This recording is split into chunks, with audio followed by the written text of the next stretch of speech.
Hi everyone, here we've got OPPO Reno4 and let me show you how to change system language on this device. So first of all, let's enter the settings and let's scroll down to the very bottom actually and find language and region.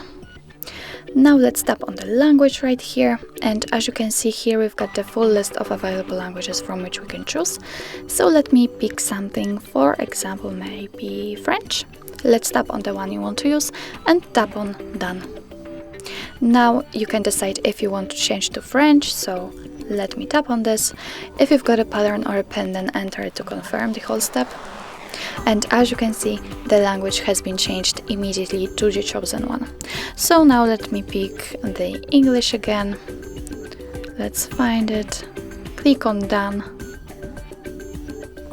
Let's draw the pattern. And as you can see, the same situation, the language has been immediately applied. So that's all. This is how to change system language in your OPPO Reno4. Thank you so much for watching, and if you find that this video was helpful, please hit the subscribe button and leave the thumbs up.